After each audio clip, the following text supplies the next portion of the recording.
space in my heart. I find the truth. I find me in you. A truth beyond what you may see now. But when we are one, we bring more good about. No matter who or what you call yourself or where you come from, yeah. There is a place in this world with open arms right now.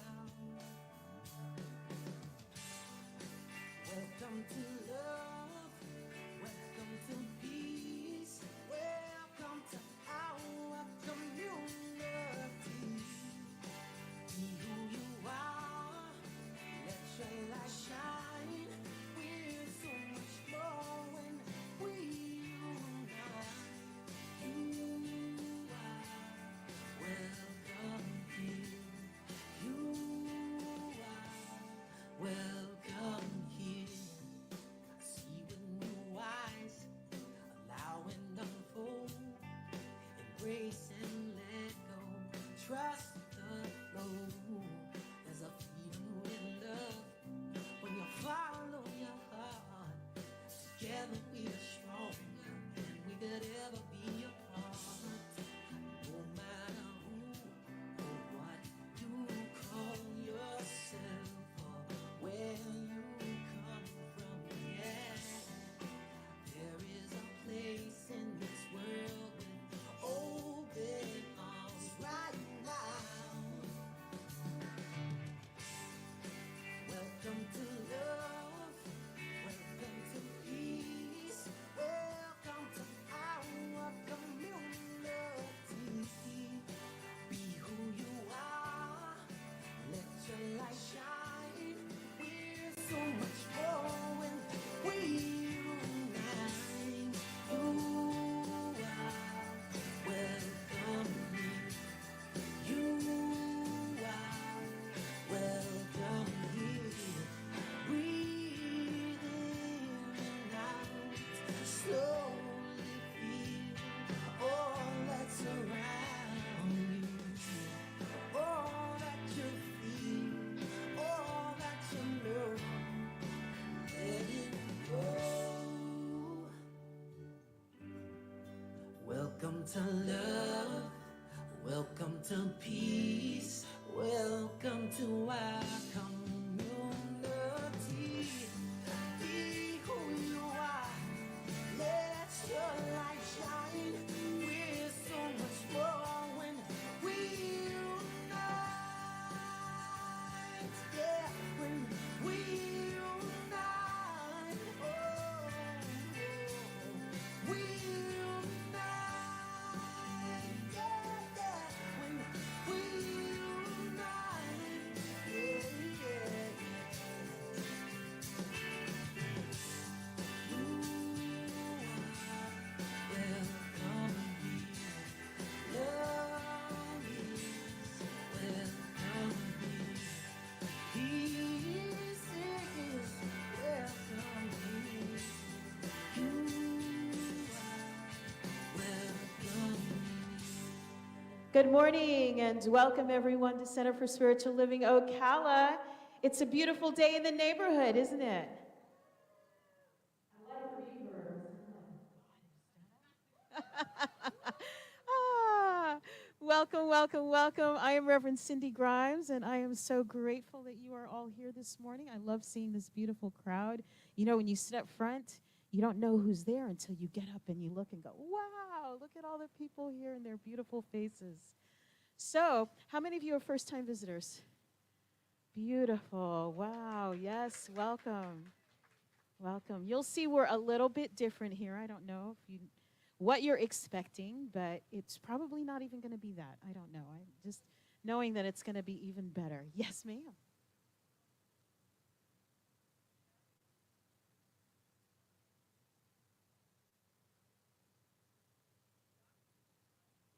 Wow, 1976. Woo, you've been in it for a minute. Yes. We'll see how things have changed and evolved. All right. So let me tell you a little bit about our center. As soon as the clicker's working. There we go. So our vision here at Center for Spiritual Living Ocala is that we are a model center for spiritual living as evidenced by the transformational impact we have on the people who are in this room, right? Our spiritual community, but also as it ripples out. So that means our expectation, our hope is that your life is working better and better and better as a result of being here. How many of you can say that? That your life has changed as a function of being in this place. So that means that we have done what we set out to do. And by saying that we are a model center for spiritual living, that also lets you know that there are other centers for spiritual living all over the world. There's over 400 different centers for spiritual living. We just happen to be one of them. Most of them are here in the United States. And it used to be called Science of Mind. It's also been called Religious Science. It is now called Centers for Spiritual Living. Yeah, and our name here was Oak Brook Life Enrichment Center at one point. Yeah, so it's had lots of names, lots of different names. But the core of it is always the same. And our mission is to empower individuals to awaken to the power and presence that lies within and all around them so that we may all live our best lives. Now that also is saying a whole lot in a small sentence, right? It's saying that the power and presence that so many of us call God, universe, you can call it by another name, is everywhere, everywhere. We can't keep it out if we wanted to. So it is sitting right in the seat where each one of you are. So as you look at each other, you're looking at the face of God itself. Isn't that a beautiful thing? All right. And then our values, and I'm going to ask you to say these along with me if it moves you to do that. You know, you can tell a lot about an individual or an organization by what's important to them. And these are the things that we created as values when I became the minister in 2015. We're going to be revisiting our values here for 2025 and see what this community wants as their core values. So we start with spiritual growth and practice, love, appreciation, community, freedom, creativity, health and wholeness, generosity, and financial well-being. Excellent, excellent. Well done, folks. All right, what is happening next? Before we do that, good morning. I would like to do an introduction of our speaker this morning, Lynn Grigas. And the book is, I know you're here because you heard about this, right? This book, Psychedelics, Dreams, and Rituals. So I'm just going to share a small piece of a review that was in here from, let's see, it says, a must-have guidebook for a new era of spiritual exploration. And this was written by an 83-year-old graduate student of psychology. And she says, this is not the whole review, just a piece of it. Lynn's exploration of what it means to move beyond the ego speaks to my fears as well as my longing. She shows how surrendering to the unitive state, often facilitated by psychedelics, can lead to a profound understanding of existence and a sense of connectedness that transcends the ego and our limited sense of self. This realization offers life-changing benefits not only for those facing the end of life, but for anyone seeking to experience life more fully. So Lynn is a licensed mental health counselor. She is a psychotherapist. She's a credentialed addictions counselor. She's also a unity minister. I mean, this woman is like the whole package right here. And we are just so blessed to have her in our midst. And she is just a friend and a mentor and just a really dear part of this center. And so I know she's who you came here to hear. So come on down, Lynn.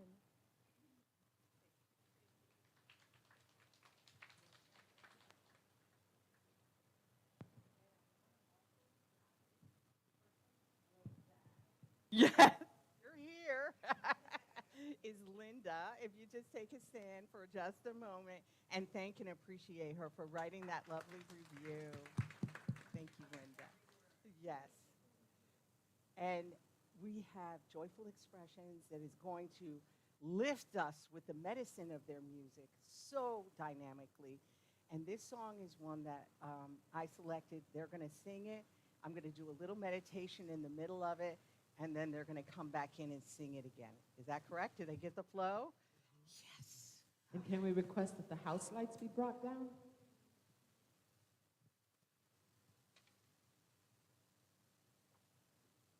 All right, I invite you now to just take a nice breath as we get into this.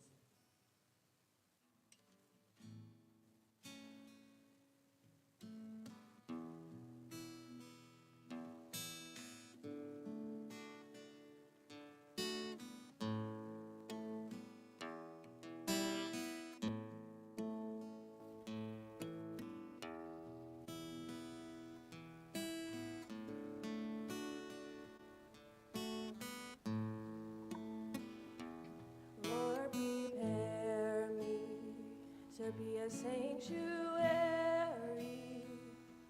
pure and holy, tried and true. With thanksgiving, I'll be a living sanctuary for you. Lord, prepare me to be a sanctuary, pure and holy, tried and true. With thanksgiving, I'll be a living sanctuary for you. Lord, prepare me to be a sanctuary, pure and holy, tried and true. With thanksgiving, I'll be a living sanctuary for you.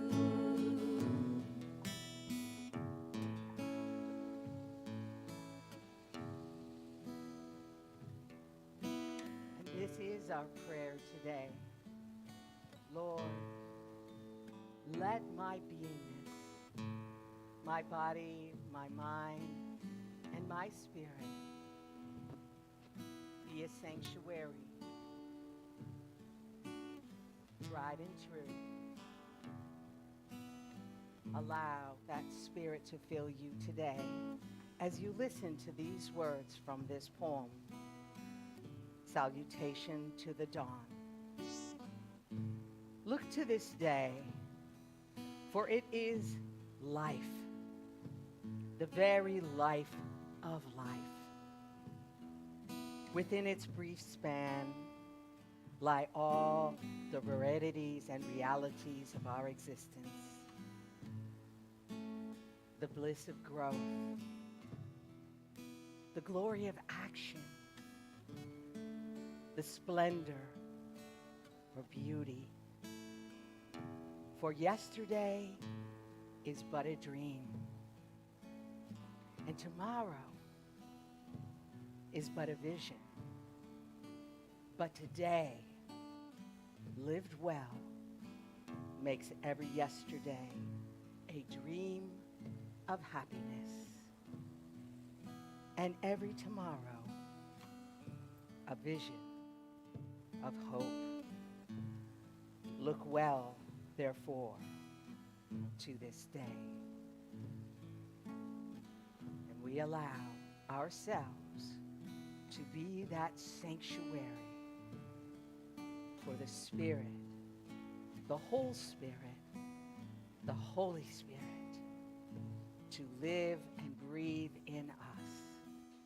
And we know we are connected, and we know we are the medicine. As we enter into that sanctuary of our own beingness together today, we give thanks for this now, and so it is. Prepare me to be a sanctuary. sanctuary, pure and holy, tried and true. With thanksgiving, I'll be a living sanctuary for you. Lord, prepare me to be a sanctuary, pure and holy, tried and true. With thanksgiving, I'll be a living sanctuary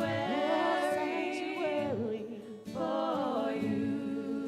Lord, prepare me to be a sanctuary, pure and holy, tried and true. With thanksgiving, I'll be a living sanctuary for you.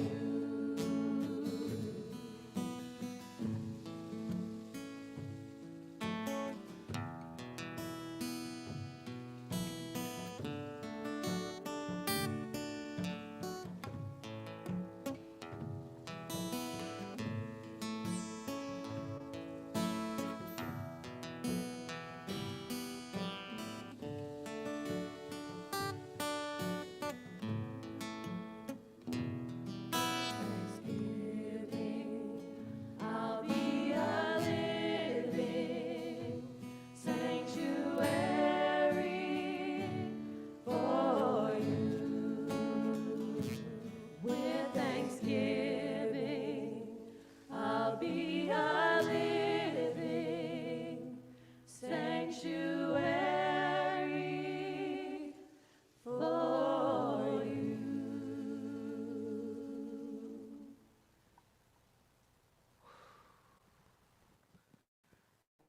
Let's give them a wonderful round of applause. Woo! Wow. Joyful Expressions is definitely going to the next level. And if that's a joyful expression that you would like to share, see Donna, and she will be sure to get you. And yes, you can be joyful together. It is so wonderful to be here today. And we honor Maria, Sabina, Magdalena Garcia each month. I have dedicated the book to her for a reason, because she was the curandero that initially put together the wonderful psilocybin mushroom ceremonies with ritual and ceremony. And people came from all over the world, including the Beatles, to sit with Maria Sabina. Yeah, exactly. And many, many others who are very, well known. Yeah, no Maria Sabina, no Sgt. Pepper. I don't know about that, but it could be. So Maria Sabina is a role model for us of someone who lived this truth. It was something that was so organic to her. It was part of her being, and she has definitely inspired me. I'd like to start out with a quote from George Bernard Shaw, and I want to also dedicate this to my late husband, David Williamson. Dr. David Williamson was a minister for decades in Unity, and he had the church in Detroit Unity Temple. Some of you know Unity, some of you know the history of Unity. Eric Butterworth was his minister when he was a boy growing up. Eric Butterworth was, the one who wrote the book, Discover the Power Within, that was so influential for Oprah. Oprah really kind of opened to that idea of spirit when she picked up that book, Discover the Power Within. And that was a transformational book for her, which she also has put on her book list many times. So that minister was my late husband's minister. So he grew up in that tradition in Unity. And of course, the Unity tradition is heavily influenced by metaphysics. I brought a few metaphysical books up here for those of you who are kind of new to metaphysics. This is the first one, Heart-Centered Metaphysics. It's the most contemporary one that's available now. Here's Eric Butterworth, Practical Metaphysics, A New Insight into Truth. This is perennial. You know, this is the kind of the secret of the ages on metaphysics. And my late husband's birthday is today. I know. So it was just so appropriate, right? To bring his energy in, to, you know, because he was so influential in me becoming the person that I am today. So I am grateful to him. And the church in Detroit, and I'm not saying this because it was like a something ego-driven, because we're going to talk about ego today, but we had 1,000 people every Sunday. And it was a very vibrant ministry. I was the head of volunteers. We had 800 volunteers. We were one of the first to create a database for volunteers, so we understood how to practically use volunteers and integrate them into different areas of ministry. And we had one gentleman whose name was, we called him Pastor Simon Jenkins. And Pastor Simon Jenkins would help, and he would go out, and he would visit people in the hospital, and he would call and follow up with people. And on occasion, he would do memorial services, because if you have 1,000 people in your congregation, guess what? A lot of them are going to come and go, right? So in the morning, you could be doing a christening with a baby, and in the later afternoon, you're at a memorial service. So it's that kind of like very integrated into people's lives. So Pastor Simon Jenkins goes to many of the people, and this is true here too, many of the people find a lot of spiritual nourishment here in these type of settings, like perennial wisdoms, the metaphysics, a little bit more on their spirituality. But then they go to maybe other churches as well. You know, they go to the Baptist church and the Methodist church and so forth. So Pastor Simon Jenkins was doing a memorial service, and it was a pretty traditional Baptist audience. We're in Detroit, right? So there's a lot of Baptist churches in Detroit. And so Simon makes his way up to the podium, and it's a traditional Baptist service, so there's a casket, the body's in the casket, and everybody's there, and they're all like mourning the death and passing of this loved one, not knowing that Pastor Simon Jenkins is heavily, heavily influenced by metaphysics, right? So he gets up to the podium, and the first thing he says, he looks at everybody, and he raises his arms up, and he said, "There is no death." You could hear the pin drop, because nobody understood what he was saying. Because to them, that's all they knew. There was a body, it was gone. That person that inhabited that body is no longer with us, so that was the end. But in metaphysics, that's not what we teach.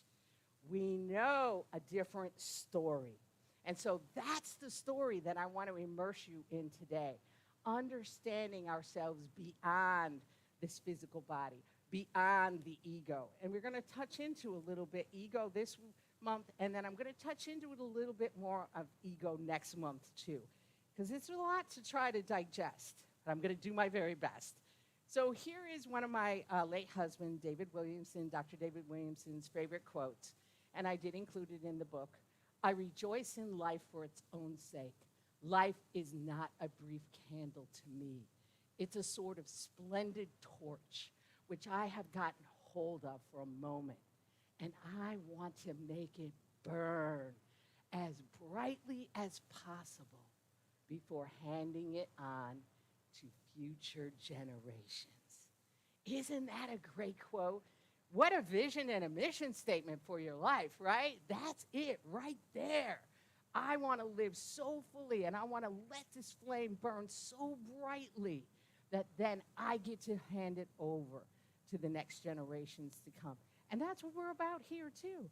One of the things I love, love, love about the Center for Spiritual Living, look around, we're very diverse. We're very age diverse, culturally diverse. I'm so grateful for that.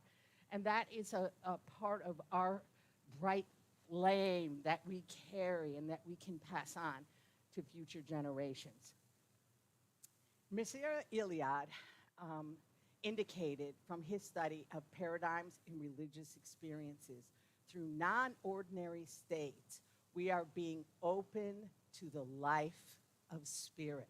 Now, I just want you to, that's in quotes for a reason. I am open to the life of spirit. Let's say that together as an affirmation.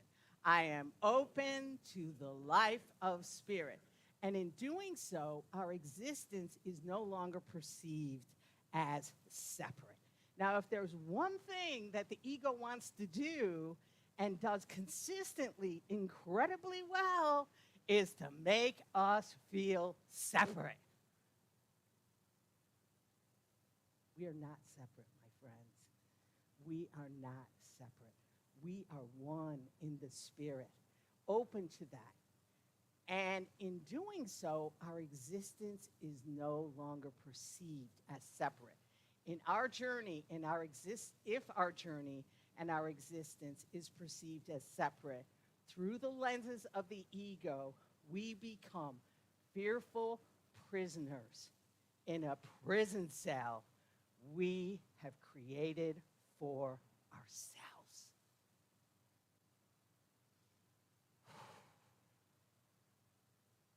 Now, as a counselor, hour by hour, people come in and they are in their own prisons. And they know it most of the time. They know it. And they say, I can't get out. And so, session by session, reading by reading, homework assignment by homework assignment, they learn that the keys to the prison, because they're coming to me, what do you think they're looking for? Get me out of the prison. Get freedom. Now, that's good news, though. They are looking for freedom. And that's hopeful for me, right? And the other side of this is been challenging. And I'm just going to, say right up front, so many people now, more so than ever, I've worked in drug and alcohol rehab for 30 years, long time. So, with drug and alcohol rehab, at some level, there's this suicidal ideation going on. It's just inherent in the addiction, right? But I have never experienced so many people just struggling to survive right now. Do you understand? They don't want to live anymore. And I am convincing them, believe it or not, that it's good to live.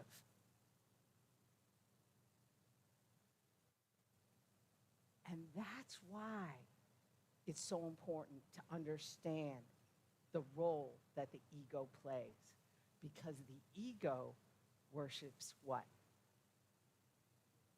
Death, fear, and itself. All right? That's the prison. All right? So I'm going to share with you, and I invite you to take your cameras out and take your phones out to use your camera and take some pictures of these slides as I'm going through them. And if there's something that really clicks and you feel like you want to capture that in the moment so that you can, reintegrate and read back over this. Another idea that one of our congregants suggested was to go back and watch this over and over again, because I go through the material so quickly, it's almost, you gotta listen to it more than one time to get it, all right? So, are you ready? Turn your brain buttons on. All right, we're going to, yes, here we go. We're going to get out of the prison. Okay, beyond the ego. Now, the metaphysical underpinnings simply help us understand that there's a dimension beyond time and space. There is a dimension beyond time and space where these mystical experiences can and do emerge, and they reveal their splendor beyond the ego encapsulated flesh. This is the ego encapsulated flesh right here. We're in this physical body. It's a flesh body, but it's like our car, right? It's not who we are. It's just what we're driving around in. So you can't over-identify. Now, you do want to take care of your car. You want to do gas. You want to do oil changes. You got to get tune-ups. Yes, take care of your vehicle, your physical vehicle. It is what your spirit is going in. Beyond the ego encapsulated flesh, there is a light and a splendor, and we can touch it when we take the medicine journey, or in dream, or when we participate in ritual or ceremony, or when we listen to beautiful music that's being sung to us. We touch into that all over again. So there is transcendence in the body. And what does that mean? Through dreams, rituals, and psychedelics, we enter this experience of transcendence in the body, and we come to terms with the problems of impermanence and mortality. We can confront our own fear of death and overcome it and bring it into full conscious awareness of existential distress. Now, we're going to define this word because it's a very important word for us to understand, existential distress.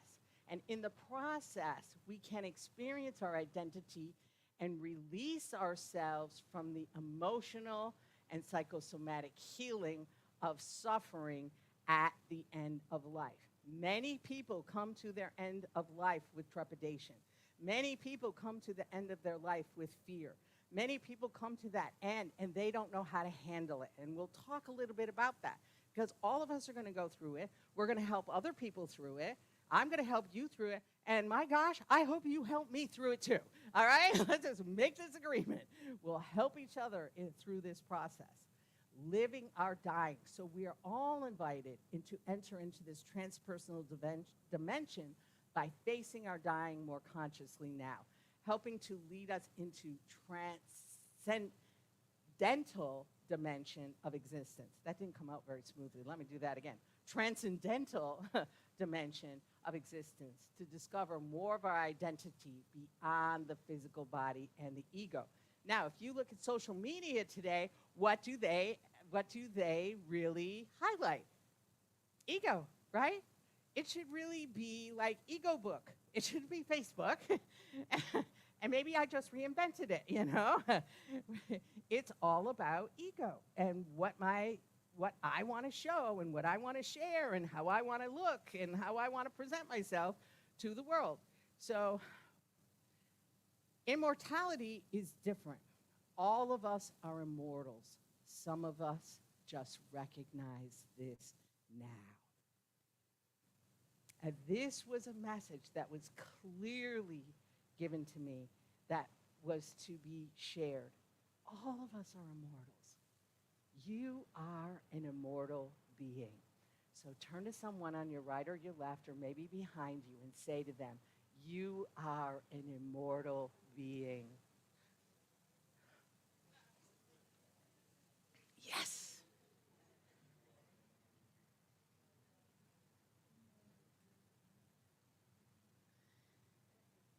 How many of you have read Michael Pollan's book, How to Change Your Life? If you haven't, I would highly recommend it. And it's on Netflix. There's a video series that highlights parts of the book. So the documentary is excellent. And in his book, How to Change Your Mind, he shares on an experimentation with psychedelics and those facing their dying. So at the New York University, psilocybin trips, now, what did I just say? We're using New York University, we're talking, the hospital that has collaborated and cooperated with psilocybin. Some people still don't even know that this has taken place. They did these in the hospital in a treatment room that was carefully decorated to look more like a cozy den than a hospital suite. And so, existential distress. The whole question of meaning is central to the approach of the NYU therapist and is especially helpful in understanding the experiences of cancer patients on psilocybin. For many of these patients, a diagnosis of terminal cancer constitutes, among other things, a crisis of meaning. A crisis of meaning. Why me? Why have I been singled out for this fate? Is there any sense of life in the universe? And many people at the end of their life, they have this trepidation, they have this fear, and those who are not ready or those who are not prepared, this can be a really terrifying time in their life because they don't know how to handle it. They don't know how to approach it. And it's not like something that you've learned that people teach routinely, right? How do we enter into this? But the psychedelics and the dreams and the rituals help us when we're facing our end-of-life journey. So in the NYU treatment room, Pollen describes his encounters with some of the therapists working with people approaching the end of their lives. For the therapists, these questions are more than just an academic interest. As Pollen chatted with Stephen Ross and Tony Bossis, who are conducting the psilocybin journey in this cozy NYU treatment room, he reported, and this is Pollen reporting, I was struck by their excitement, verging on giddiness, at the results they were observing in their cancer patients after a single guided psilocybin session. One session. This may be the precise place that psychedelic medicine can help us the most. Under the weight of this existential crisis, one's horizon shrinks, one's emotional repertoire contracts, and one's focus narrows as the mind turns in on itself, shutting out the world. Loops of rumination and worry come to occupy more of one's mental time and space, reinforcing habits of thought. It becomes more difficult to escape. The psychedelic medicine operates as a catalyst for a new view, an entrance to another dimension beyond where we currently are existing. And at first, Ross and these other therapists that were doing this, they couldn't believe what they were seeing. They thought that the first 10 or 20 people were plants, that they had rigged this. This couldn't really be happening. This has to be fake. And, they were saying, because the people were coming out after one session on the psilocybin saying things like, I understand that love is the most powerful force on the planet. I know. And some people had encounters with their cancer, and they saw it like a black cloud or other object, and they had an interaction with their cancer, which was very powerful. So people were journeying to, and this happens all the time with meditation, dreams, rituals, ceremony. People were journeying to earlier parts of their lives and coming back with this profound new sense of things and priorities. People who had been palpably scared of death, they lost their fear. They lost their fear. The fact that a drug, now please just hold this in your mind for a moment. The fact that a drug given once,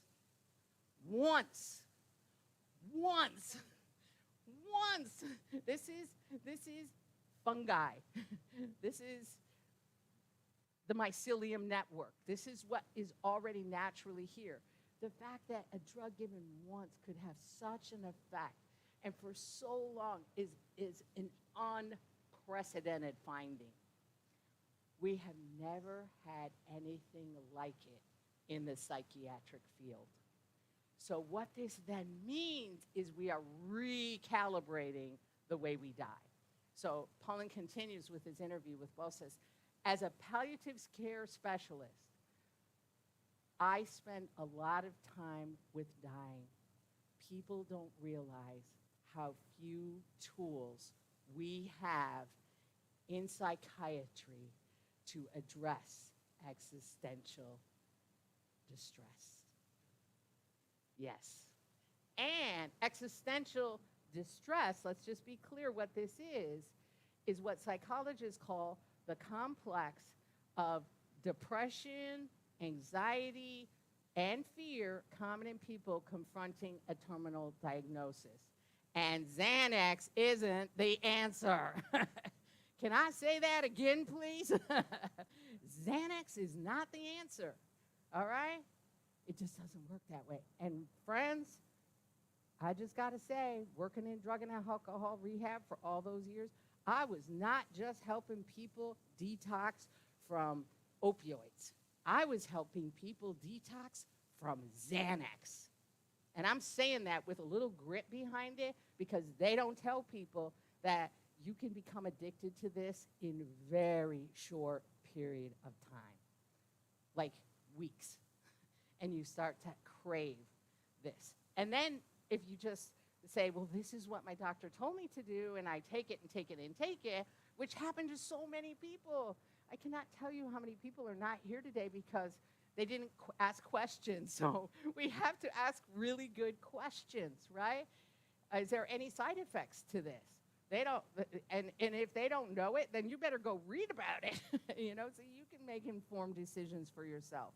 If there is an answer, Bosis believes it's going to be more spiritual than pharmacological.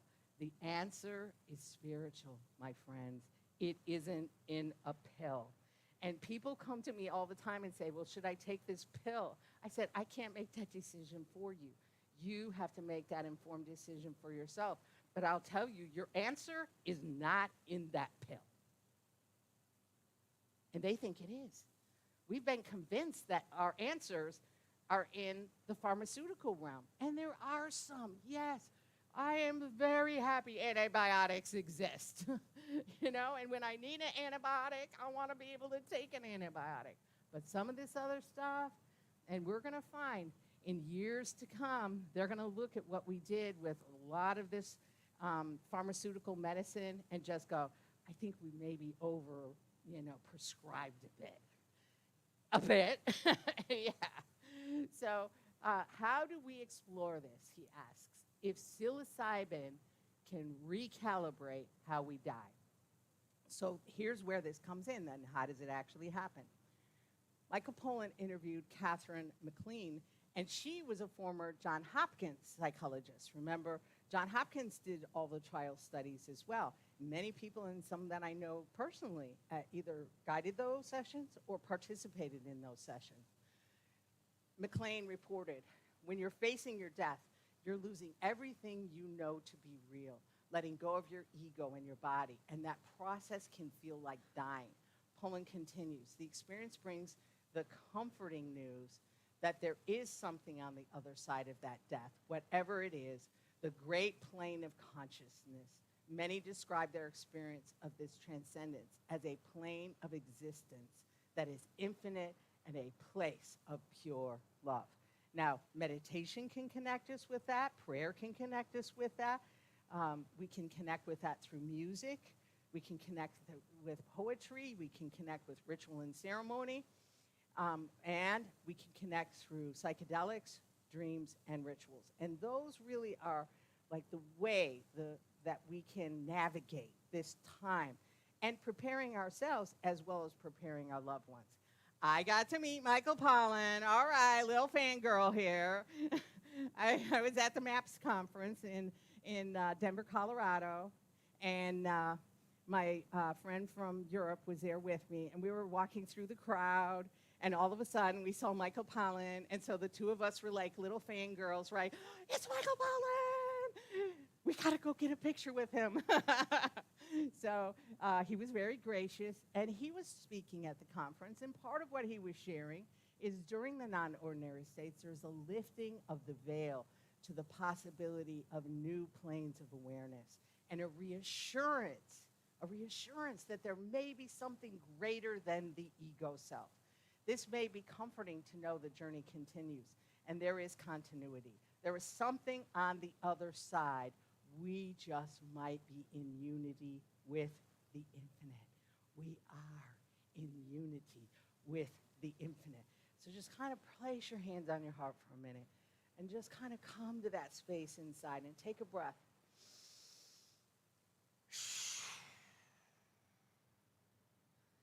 And just sense the connection is not as much in our head as it is in our heart. And just take a moment to center into that. And just know, I am in unity with the infinite. I am in unity with the infinite. Let's say that together. I am in unity with the infinite. Now open your eyes, and with your hands still on your heart, still coming from that place, look at someone with that same love and say, you are in unity with the infinite. You are in unity with the infinite. We are.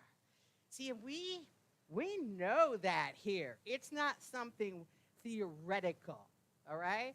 I can't teach you this if I can't walk it and talk it. I can only talk this truth if I walk this truth. And so I know this to be true. Many people here at the center know this as our truth. And so you will have to join in communities of people, because the community is our medicine. And that's what I'm going to be speaking on next month, how the community provides that for us. In the shamanic traditions, Groff describes the role of death and rebirth. Now, this was a really cool scene in the Black Panther, the original Black Panther movie. When the Black Panther was going through his own initiation, right, what did they do? They gave him the elixir, right? And then they buried him, and then he went into the death and rebirth experience. We're talking Marvel movies, friends. This is Marvel, but Marvel is reflecting, and, you know, I mean, Stan Lee, who was like, not Stan Groff, not Stan Groff, although Stan Lee might have read Stan Groff. He incorporated so much of this into the Marvel kind of comic books early on. They had superpowers, but those superpowers had to be enacted in a particular way. And in the Black Panther, the scene is so powerful, where he has to go into the burial, they cover him up, he goes into the next dimension, right? And who does he meet? His father. And when he meets his father, he gets guidance from his father. He is able to speak with his father and understand a lot more about his own journey, his power, his leadership, what he's supposed to do. It's not complete. It doesn't give him all the insight and information. But he says, you've got to do this, son. You've got to go and do this. So there's this kind of connectedness that happens to this dimension and to other dimensions. I'm not going to talk about Huxley, but I want to talk about him next time when I'm doing the next one, because there's a couple things I want to focus on today.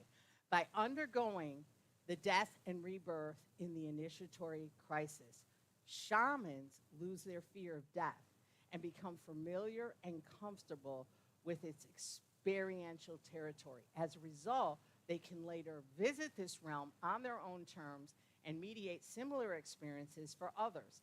In the mysteries of death and rebirth, which are widespread in the Mediterranean area and other parts of the ancient world, initiates experienced a profound symbolic confrontation with death. And in the process, they lost the fear of death and developed an entirely new set of values and strategy of life. So here is this process. In life, if we confront our fear of death, it shifts the paradigm, right? And we are able to deal with and come into our life freer. Does that make sense? We're able to come into our life with a new vision, a new paradigm. We're not living out of that same paradigm any longer. Like the Black Panther, he had to go through the death, he had to go to the other dimension, he had to get insights and information from his father, and then he came back and he led the nation. Wakanda forever, right? All right, so that kind of is it really kind of graphically, beautifully demonstrates this process. So let me tell you about Fred. Fred regrets that he wasn't going to be able to be here today to tell the story himself, but I think he gave me permission to tell his story, and at another time you'll meet Fred. So I've been working with Fred for a year and a half probably now, and he was, really working and struggling through this kind of coming into late 60s. He's going to turn 70. He was feeling pretty good about it until the doctor told him he needed to have a triple bypass. And all of a sudden, Fred's world started to do what? Just like I described, contract, right? Oh my gosh.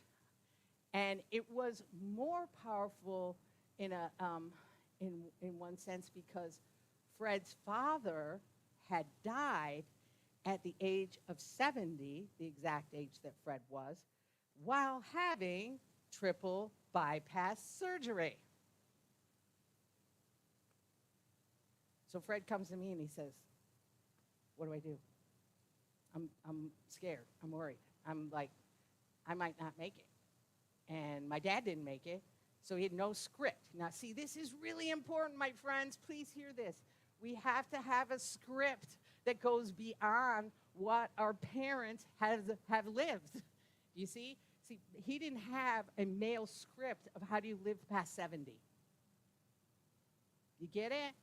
And so once he came in, he was like, I don't know. I don't know what's going to happen. And I said to him, Fred, I don't know what's going to happen.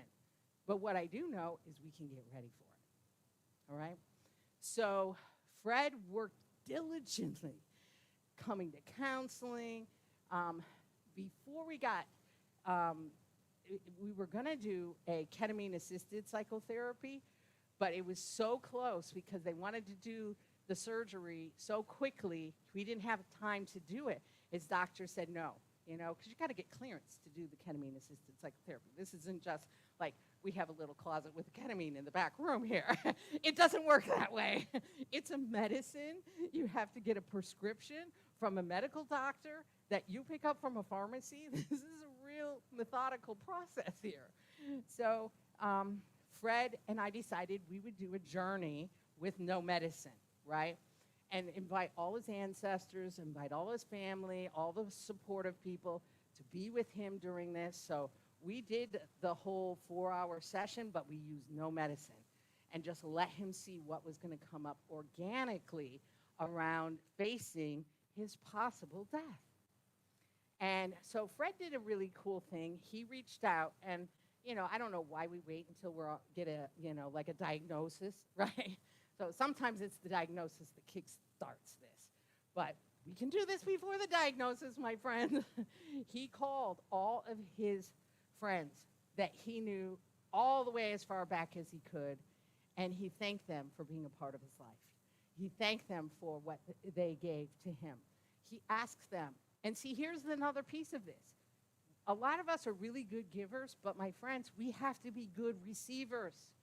You have to be a good receiver. Turn to someone on your right and your left and say to them, be a good receiver.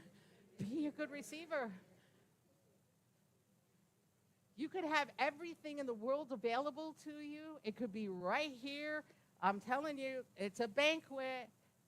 It's a banquet. And some people are at the end of the table eating the crumbs. Don't eat the crumbs. There's a full banquet in front of you. You understand? No crumbs from the table. So Fred calls all his friends. He says, I love you. I appreciate you. You were there for me. Pray for me. I'm going to go through this surgery. And I just wanted to, he was kind of making closure a little bit, no matter what happened. And so he goes. Obviously, you know the end of the story because Fred was going to be here, right? So, spoiler alert.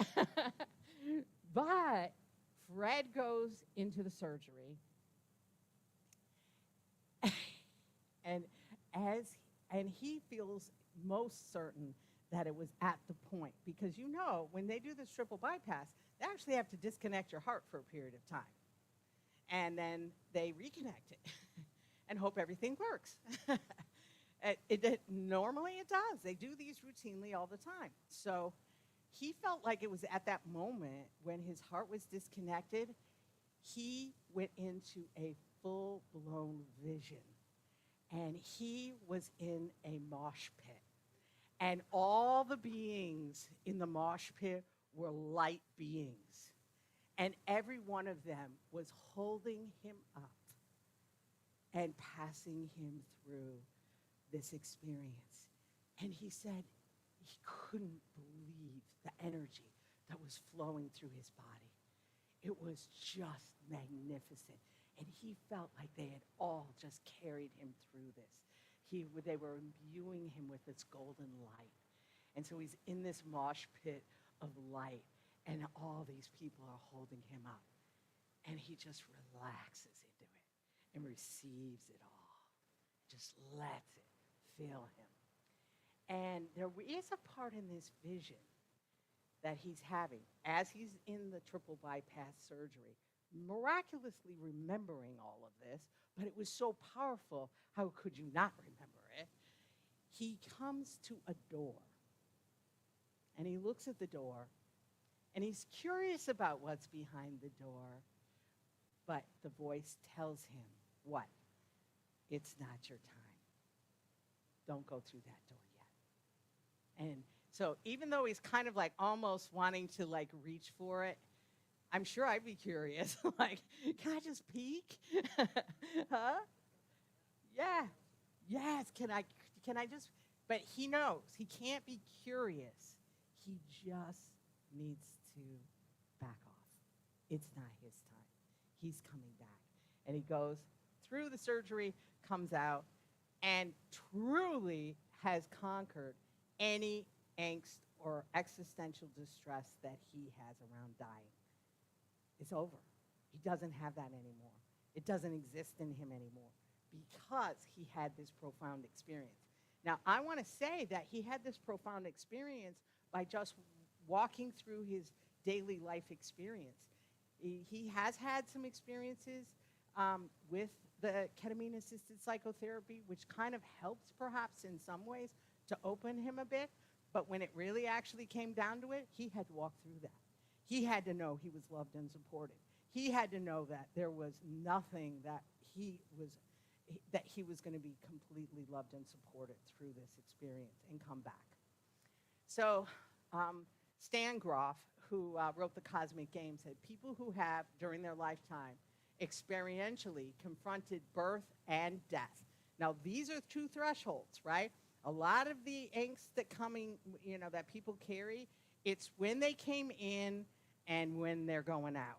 So these are portals almost to these dimensions. When you're coming in, if there's some crisis in that birth time, it can, sometimes provide us with an opportunity to work on stuff, right, that we didn't even realize. And when we're dying and we're toward the end of that process of our life, it's the same thing. It's almost like another birth, right? But we're birthing ourselves into our dying. It's the recalibration that we're looking for.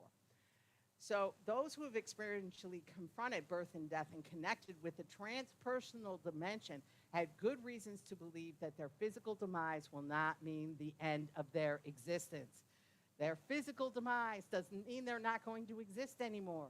You will exist beyond your physical body, all right? Now, that's like Simon Jenkins saying, there is no death, right? It's the same thing, the same message. That is a message of immortality that I really want us to understand and embrace. They have personally experienced in a very convincing way that their consciousness transcends the boundaries of their physical body, and it is capable of functioning independently of it.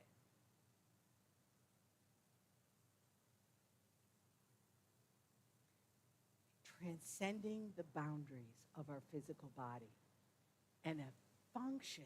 We are able to function independently of this physical body. We think we are the physical body. It's just a vehicle, my friends. It's not who we are. So death, Groff continues, as a result, they tend to see death as a transition into a different state of existence, an awe-inspiring adventure in consciousness, rather than a final defeat and annihilation. Naturally, this attitude can substantially change the approach to death and the experience of dying. In addition, people involved in deep self-exploration, and that's what we're doing here, deep self-exploration, gradually come to terms with many challenging aspects of their unconscious that we otherwise have to deal with in the final period of life. So what is it saying? Deal with your death now. Deal with that passage now. Understand transcendence now. Don't wait until you're actually at that point and then having to reconcile all this at that point. It's much more complicated. And so this, just being here, just understanding this, just kind of immersing yourself in these thoughts and ideas can be very helpful. And in the scriptures, the shamans and Jesus are saying the same thing, which I think is pretty cool, right? And Jesus was probably a shaman in his time, right? That would be his title, right? The rabbi, Rabboni, the shamans have personally experienced convincingly that their consciousness transcends the boundaries of their physical body and is capable of functioning independently of it. In the West, this also points toward the core of the Christian religious tradition, which is the death and resurrection of Jesus and his constant message, do not be afraid. I am with you always, even to the end of the age, from the Gospel of Matthew. So, one last story. All right. So, and she gave me permission to share this story. I had a woman who came. She had just helped her mother make that passage. That was an expected loss, right? She prepared, her mother prepared. Her mother knew how she wanted to make that crossing. She informed her daughter, and so her daughter helped her with that transition. And it was really very loving. Then, unexpectedly, 2 weeks later, her husband has a massive heart attack on a beach, and he dies. That's what she said. Wow. I was ready for mom. I was not ready for my husband to pass. So my husband was really like a super prepared guy. He owned his own business. He had everything completely organized in his desk drawer, in file folders, so she knew everything that she needed to do. And she finally found herself in a place where she didn't actually have to work if she didn't want to, because he had left her very well off, all right? But there was no solace in that. Do you understand? That's not what she wanted. You know, she would have given all that money to have her husband back. She wanted him and his companionship. And so she was having complicated grief, right? Just what we were talking about. And somebody, you know, my late husband passed away unexpectedly. He went home to run an errand and had a massive heart attack. He died without me being able to physically say goodbye to him. So somebody knew my story, and they said, she needs to work with you. You know, because all of those same things. She needs to have that empathy of someone who's walked through this and knows what to do or expect or how to navigate. I said, okay. So she is in grief, and so we do lots and lots of counseling, but at some point she comes in, and we're going to do a ketamine-assisted psychotherapy session. We've done many, many sessions to prepare for this, particularly walking through grief. And I want to say, my friends, a lot of us still suffer from unprocessed grief, you know, and I can't really touch into that deeply today, but just know that is something that is kind of a heaviness that if we don't have to carry, all right? We can process through that grief. We can learn to release some of the heaviness of that in our life. So I had talked to her over the months that we were meeting about her spirituality and her spiritual life and everything. And she was like, yeah, it's like I'm not really spiritual. And, you know, I'm not one to say, you know, oh, you have to be. I'm like, okay, well, I'm not saying it in a way like I'm like inside, I'm kind of like, okay, well, let's see how that works. How's it, you know? Yeah. So I had her come in, and she was kind of like, she would entertain me when I would present different spiritual ideas to her. But she was definitely just kind of like, that's not for me. So we go into the session, and she is doing the ketamine assisted. She's done all her prep work. She's laying down. She's starting into the journey. She's got her mask on. It's an inner journey. It's not an outer journey. The ketamine is very much like it's an opening. Let's just put it that way. It opens us like a flooding of consciousness. Good way to put that.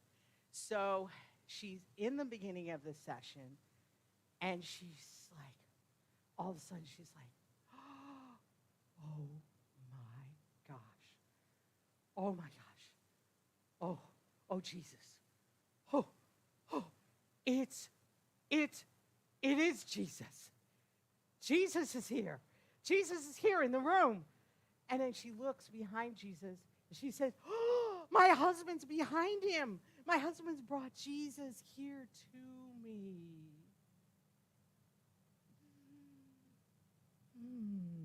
Floodgates opened, heart opened. Jesus was there, and her husband was the one that brought him there. So she would know, my darling, I have left you everything that you physically needed, but this, my love, is really what you need. Right here. I'm bringing him right to you. And her heart just flew open to her spiritual life for the very first time. And then she had her mom show up with an angel behind her. And then her sister had also passed away. And her sister showed up and had an angel behind her. I cannot make this stuff up, my friends. This is what's happening with real people in real time, where they're connecting at this level and they know I'm not alone. My husband hasn't gone away. He loves me and he's right here. He's bringing me Jesus. My mom's bringing me an angel. My sister's bringing me an angel. I got it. I got it. I got it. So this is the reality of our existence, in that death is really a bridge. And just see it as that. Non-ordinary states send a powerful message to our deep self, our spiritual self, and inner healer. And by doing so, they connect us with our infinite self and unceasingly with one another in spirit. Unceasingly with one another in spirit. There is no separation. We are unceasingly connected. By doing so, they connect us with our infinite self and unceasingly with one another in spirit. They connect us with our endless self. I love that, right? My endless self. My endless self. And unceasingly with one another in spirit. We are the medicine, my friends. We are joining together in spirit. That's what heals and uplifts us all beyond the dimension we call death. Dreams and visitations are a way to experience our connectedness to the dimension and beyond. What we call death is a bridge between dimensions that we can learn to cross. We learn how to cross these bridges. Now, just see this, just visualize this. Through the psychedelic journey and dream work, we may be holding the key of transcendence in our hands. Through the voyage, we prepared for the transition from this life moving forward. By connecting the transcendent part of ourselves in non-ordinary states of consciousness, we have touched our God self, the one mind, and we can know and perceive things far beyond our conscious mind's limitations. But the most important thing that we have to do is let go and surrender, which is the hardest thing for us to do. We have to let go. We have to surrender. So what does this mean? Pollen reported temporarily disabling the ego. Psilocybin opens a new field of psychological possibility, symbolized by the death and rebirth reported by many of the patients interviewed. At first, Pollen reported, the falling away of the self feels threatening. But as one can let go and surrender, powerful and usually positive emotions flow in, along with formerly inaccessible memories and sense impressions and meanings. And what comes through that opening for many people is a great flood of love. That's what we connect with, love. So we have a little experience that we're going to do here at the end. one of the things that I would like you to do is I have some cards that I brought for you today. They're called the Power of Surrender cards. And because in order for us to lean into this, we actually have to know, what is it that I need to surrender? So you have a card and you have a pen. All I want you to write on that card and pen is, what do I need to surrender? And you may have some things that have come to you already that you know. Write them down now. What is it that you need to surrender in order to let go and really immerse yourself a little bit more fully in just this letting go and surrender? And Rita's going to be coming around, and Rita has the surrender cards in the basket. And all I want you to do is pull one of the cards. If you would like to take a picture of it with your phone camera, you can do so. That way I can keep using the cards over and over again. So what is it that I need to let go and surrender? And I want you to be with someone that you can share with. And if you don't want to share, you don't have to. This is all by choice.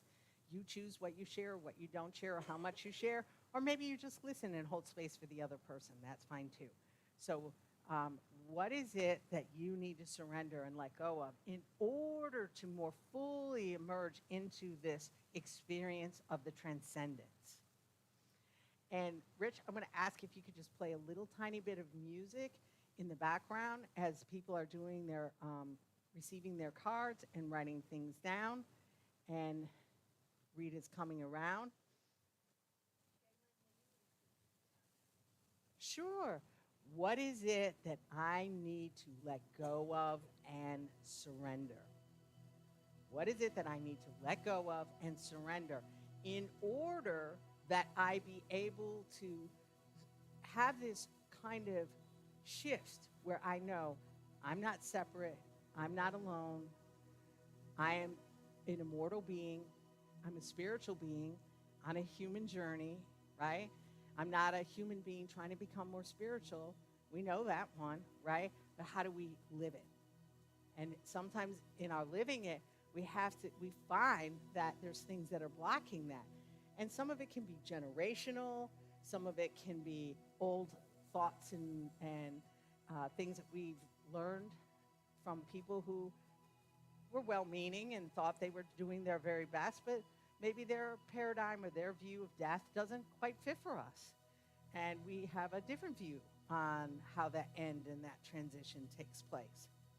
What happened with this particular woman that I worked with is she had a full kind of, and it's a really interesting thing, this doesn't always happen, but she had a conversion experience. That's the way that you would describe it. She finally knew that she was not alone. She was connected to spirit. And her friend, did anybody ever see the movie The Jesus Revolution? It's really interesting. It's a very good movie. I would recommend it to you. Her friend took her to see that, and although she had thought of an idea of, now that she was on her own, she might go backpacking across Europe and do something like that. She watched the Jesus Revolution, and she got more into her spiritual life, and she says, you know what I think I really want to do? I want to get baptized. Yeah.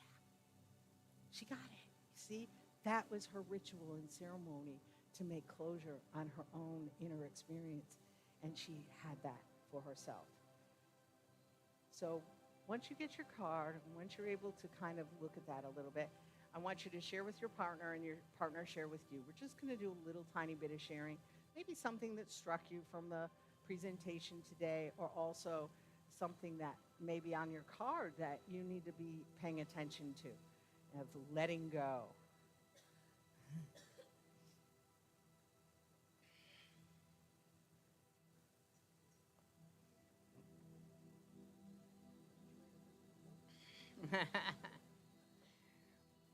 All right, so you share your partner shares with you. Anything you feel like sharing, you don't have to share if you don't want to.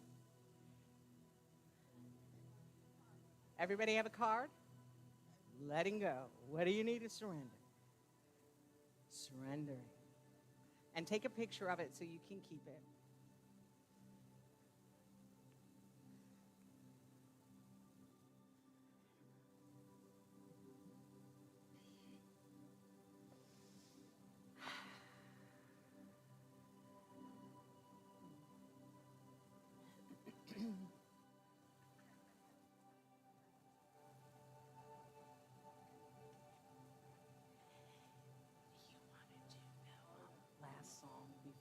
do those announcements at the end? Because I got a bunch of announcements up here after. Do you want to do that song first? I think be closer to the talk. It needs to kind of bookend. Thank you. Okay. All right. All right. Like probably 3 to 4 minutes. Hi.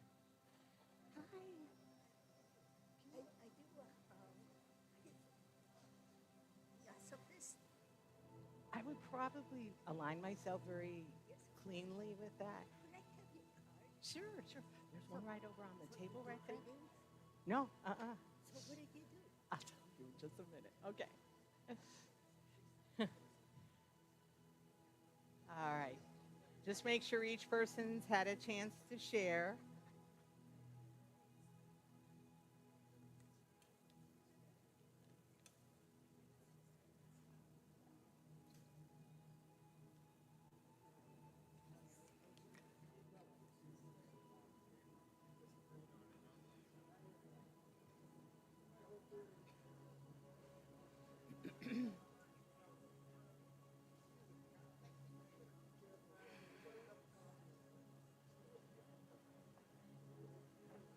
All right, just take 2 more minutes to finish up.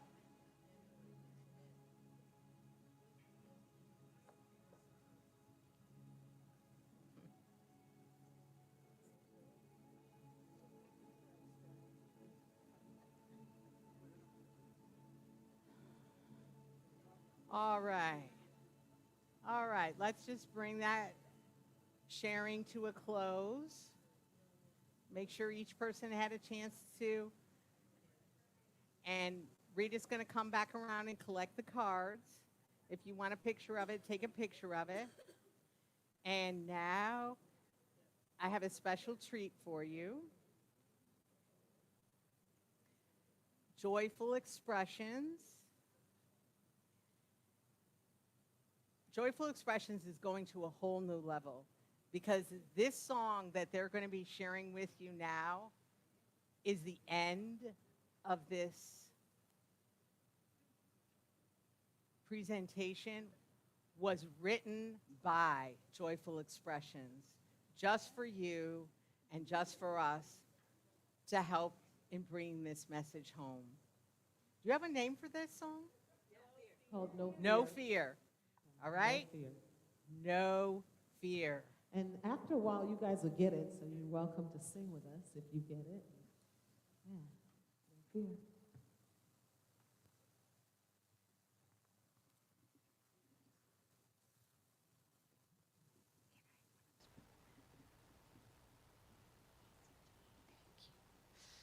That's a great moment to wrap up.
Relax your mind and just release.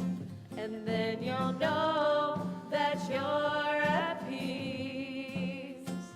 Take your time, just breathe and know. Just like music, your spirit will flow. Freedom and grace will then replace. Freedom and grace will then replace your fear. Your fear. Life is here, let's celebrate. 'Cause when we go, it'll be too late. Relax your mind and just release. And then you'll know that you're at peace. Take your time, just breathe and know. Just like music, your spirit will flow. Freedom and grace will then replace. Freedom and grace will then replace your fear. Your fear. No fear. No fear. No fear. No fear. No fear. No fear. Life is good. Let's celebrate. No fear. Woo! Yes! Freedom and grace. And that was written by our own Norma. Everybody? Everybody. Everybody wrote it. Ooh.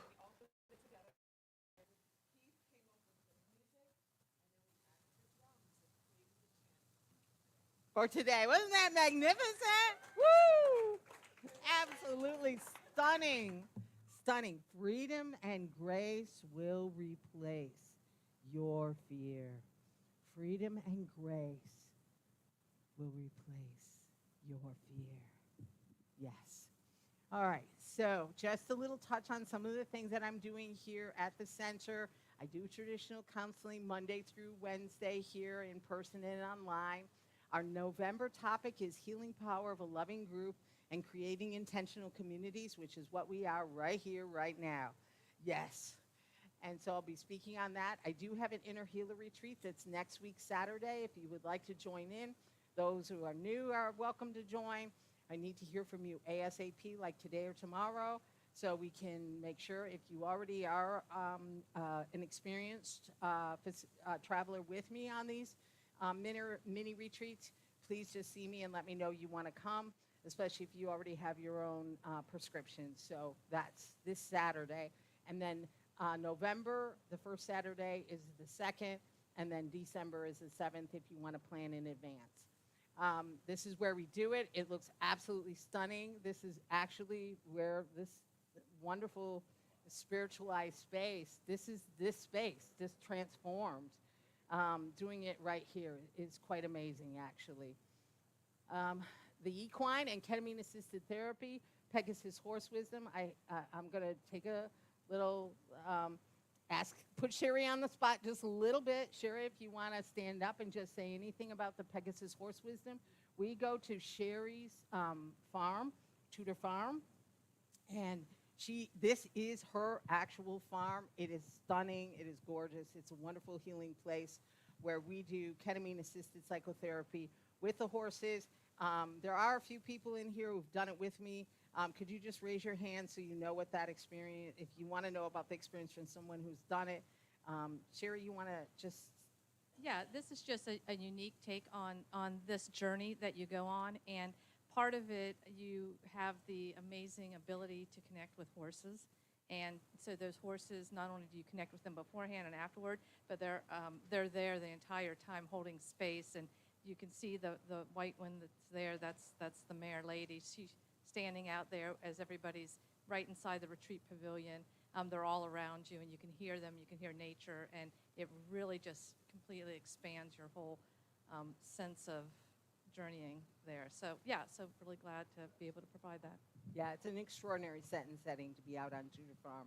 So, no, Saturday, it is changed. We have been doing Friday evenings. There is a change. It's going to be Saturday during the day. So, yes, it's going to be Saturday, November 16th. We do need to hear as soon as possible as well. I'll talk to you about any of those things, or David can, or Sherry can, so we can like share, because there's a whole thing that goes along with that too. And Jamaica, we have one space left. Is that right? Actually, we have 2 rooms Two that are rooms. available. One room has twin beds in it, so you will have a roommate. We have 3 spots, and the other room is a queen bed. So if you want to come with us to Jamaica, sold. All right, let's do it. Let's do Yes, it. Absolutely. yes.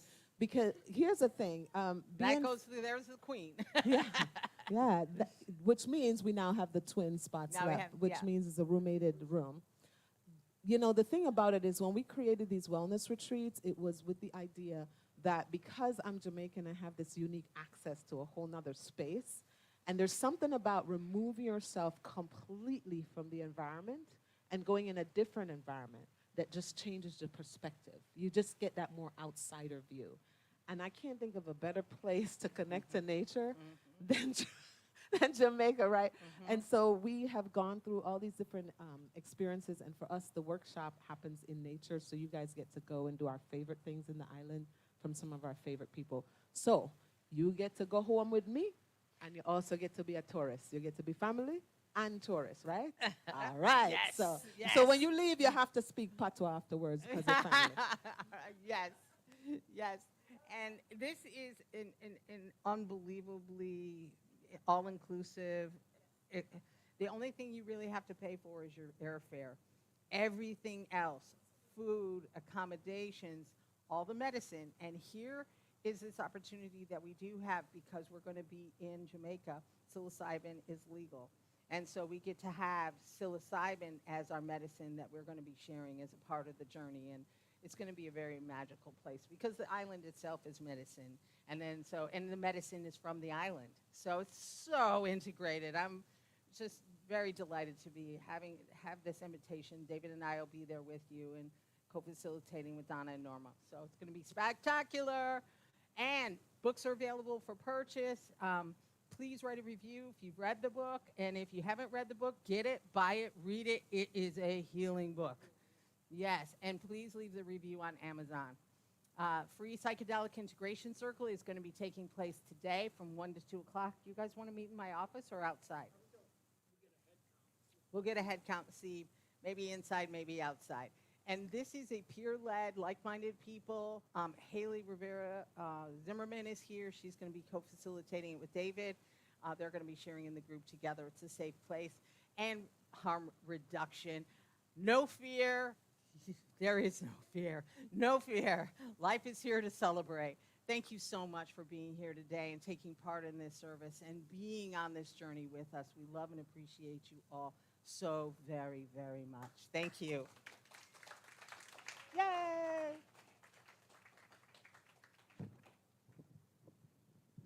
Thank you so much, Galen. This has just been a wonderful treat. And she's been with us the entire year, and incredible experience. How many people have been just enjoying this 4th Sunday? It's just been incredible, right? Wow.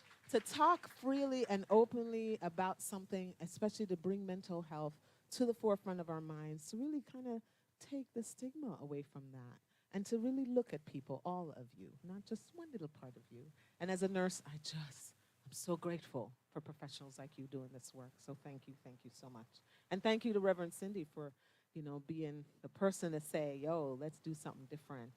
And to be willing, right, to step into something that's different, to really bring something else to us so that we may thrive and grow.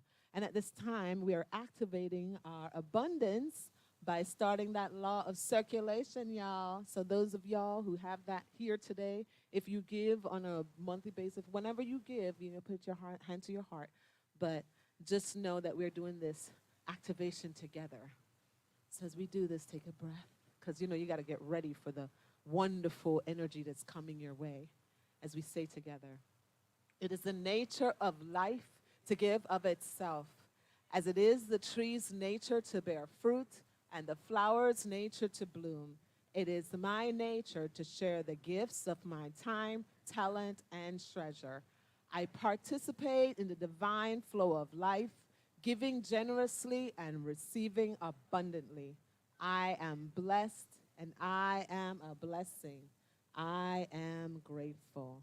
And so it is. Thank you so much to Chris and Jameson for going around. If you need a prayer request form, please raise your hand there so that way we can get that to the wellness team to send you some energy throughout the week and to pray on those. And if you are someone who tithes your 10% good to this community, thank you so much for your continuous generosity to this space so that we may have this space available for those who need it, who will find us. This place was like water when I came through here, dragging myself through that front door, thirsty for the life, the living waters, and now it is here. And man, once I found it, you will never get rid of me. I already told Cindy, I'll be behind her. Pee-pee cluck cluck is what we say back home. Pee-pee cluck cluck, here I am right behind you. We have different ways that you can also give. You can text a tithe. This is what some people choose to do, so thank you. When you're punching in those numbers, man, you're activating. When you are online, going to PayPal, making intentional moments, taking it in when you're listening. We tithe to where we get our spiritual food, and those of us who gets our spiritual food here, those of you online who tithe, I know you're not here, but thank you so much for always giving your good here. I appreciate you.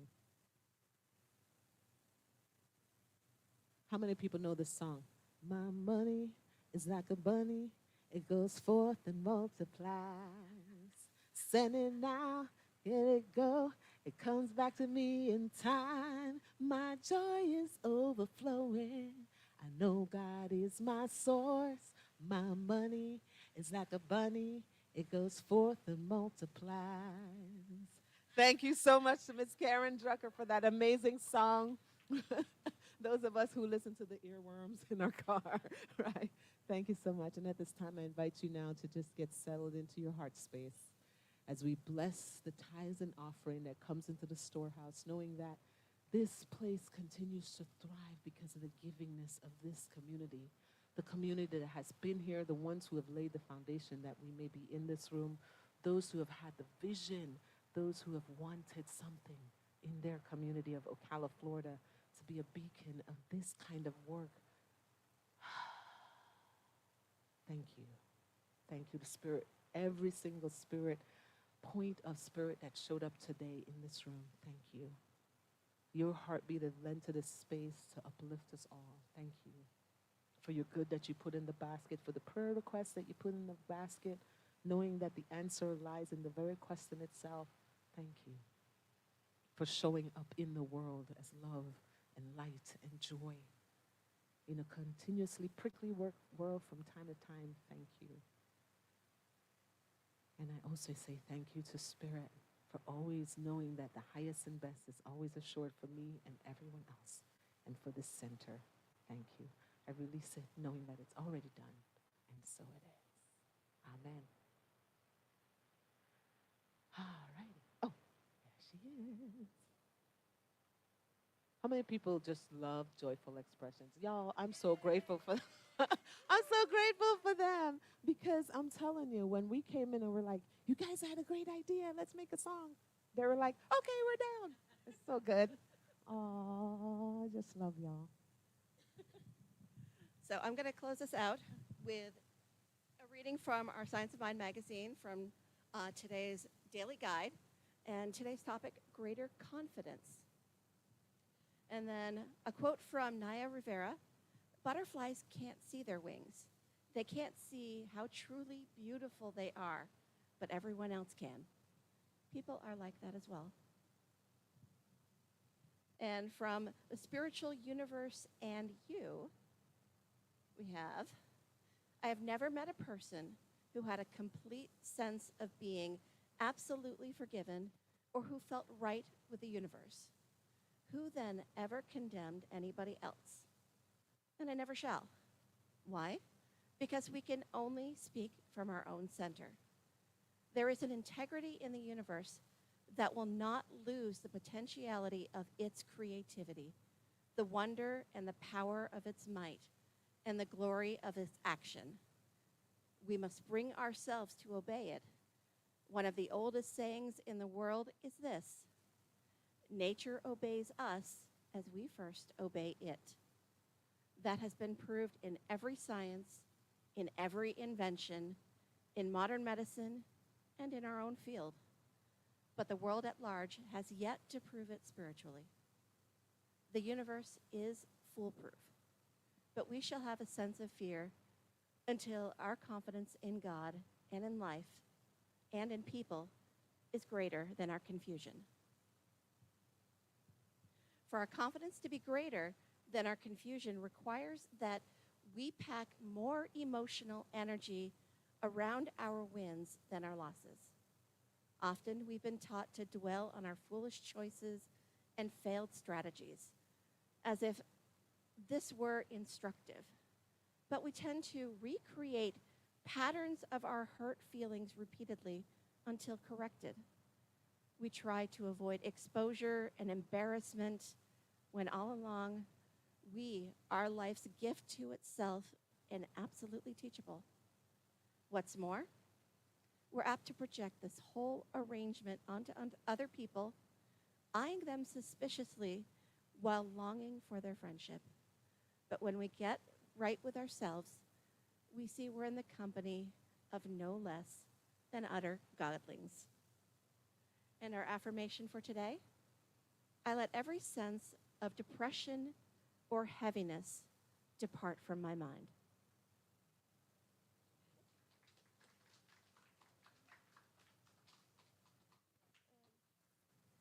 Yes, thank you.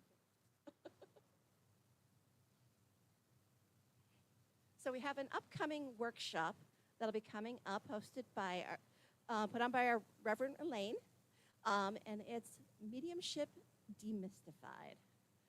Elaine, would you like to speak on it today?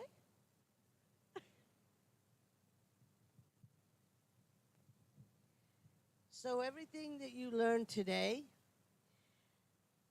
I'm going to bring it down to a personal level with each and every one of you that attend this workshop.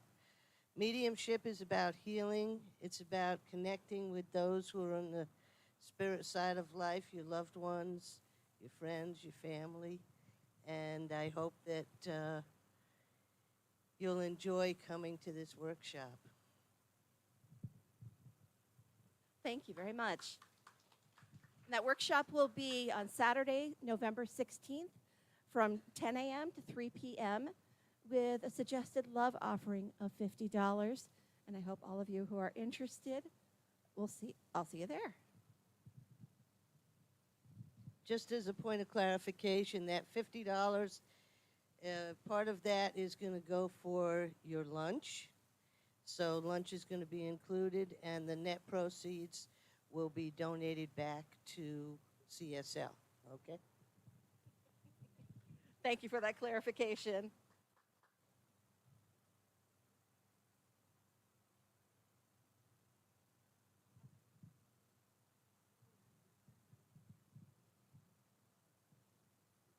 Okay, everybody who's interested, please pre-register on our website so we know who's interested. Thank you so much. Is it on our website or Eventbrite? Both?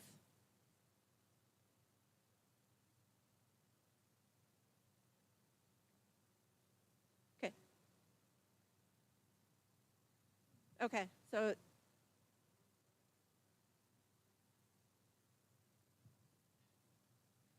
okay, so for clarification, this is on our website. So if you go to the events page, you will find this event and you can register and pay there.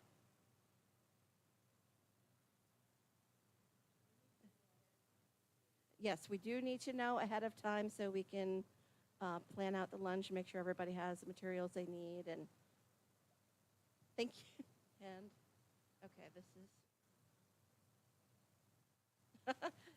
yes, and okay, this is not. It's not working for me. Could I get the next slide, please? Thank you. This one was canceled. Okay, so on November 17th, John Stringer will be with us, a wonderful musician we've had here before. I'll be so glad to see him again. And he will be doing the talk on gratitude and abundance. Christina. I just want to clarify, this is not the second Sunday. It's on the third Sunday of the month where we usually have our circle conversations. So in this case, the circle conversations will be moved to the second Sunday. So those of you that like to come specifically for the circle ones, that's the second Sunday. John Stringer is on the third. Yes, the 17th is the correct date, but it is not the second Sunday, it is the third. Thank you, Christina. We're just switching our weeks for this particular month because this is when he's in town. So just a small little accommodation. And on that same day, we are also doing a potluck lunch. And that'll be after the service at 12:30. So anybody who is interested, please feel free to bring something to share with everybody. And if you want to contribute and do not do much cooking, then you may bring something. And Norma would like something to say. I was just going to say we should have a sign-up sheet so that everybody doesn't bring deviled eggs. But that could be interesting. Like, I mean, how many different varieties of deviled eggs? Yes, we'll set up a sign-up sheet. We'll kind of put it on our the messenger chat. Can I have the next? And then after the lunch, John Stringer will be back giving us a concert. So this will be exciting. And again, this will be available on our website as well. And hope it's going to be a long day, but it's going to be a blast. And Rich has something to share.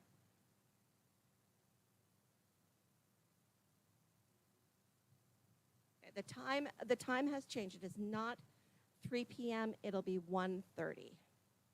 So it'll be one right after the other from. Yes. So it'll be our service. We'll break for lunch, and then immediately after lunch, we have our concert. We have the next slide, please. And then on November 17th, from 5 to 7 p.m., there will be a parenting class facilitated by Jessica Gagney. She is a parent facilitator for Kids Central Incorporated. And for those parents who are out there who would love to join us, you are more than welcome. Now, the next slide, please. A Spirit Monthly newsletter. We do have a sign-up sheet over on our welcome table. Or for those who are not present, maybe online, if you go to cslocala.org, there will be a place in there where you can sign up for our monthly newsletter. Lori.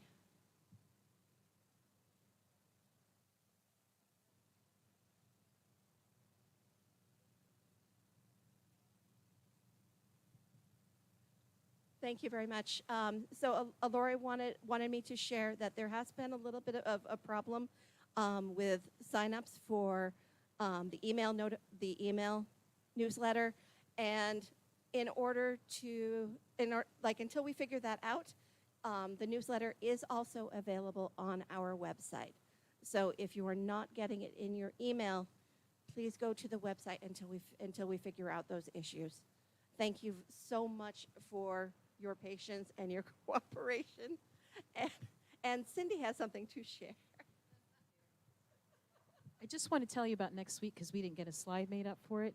We have an attorney who is also a licensed minister in our movement. His name is Anthony Suarez, and he's going to be talking about religious freedom and some of the amendments that are coming up. Not to tell you how to vote or anything, just to be here as a sounding board, you know, that voice, and talking about how religious freedom, it could impact us as spiritual community. So if you come, ask your questions. That is for our first Sunday, which is typically spiritual practices, so it should be very interactive. And if you want to look him up, or it's going to be on the newsletter when it comes out. So that's Anthony Suarez next week. Thank you. And also, the slide that was just up was the Science of Mind magazine, which is what I read from earlier. It is a bi-monthly magazine, not monthly, but bi-monthly. So I had September and October. So the November, December issue will be available shortly in the bookstore. And it is $9.95 for the new issue. And if you'd like the old issue, just the last one that was available, that's for a discounted price of $5. So it gives you an opportunity to check it out. And for our volunteer, anybody who's interested in volunteering, please see Cole, the wonderful man in the back. Or you could scan our QR code. We are always looking for more people to help us make this the wonderful center that we keep coming back to. I mean, I love this place, and I do what I can to volunteer to help keep it flowing and growing. And it's a community space. It's not a church that you go to. It's our space. And it's a wonderful thing that we can all come together and just help make our space thrive. Oh, and if we could have our children come out. Have our blessing of the children.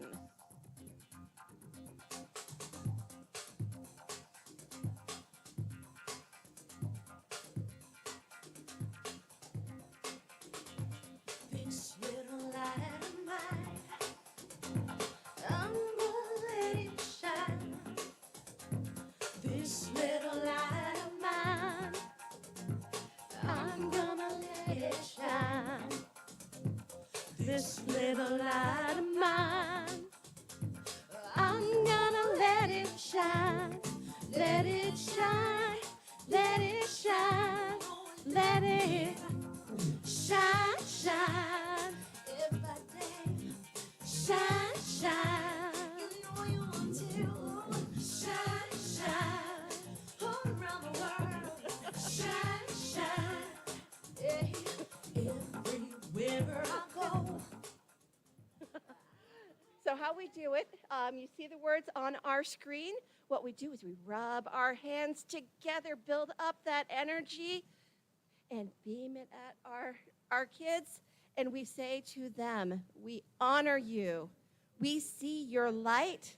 May it shine on all that you do. So it is. And also, we have our own inner child. So let us rub our hands together, build up that energy again, and send it back to that inner child within, saying, we honor you. We see your light. May it shine on all that you do. And so it is.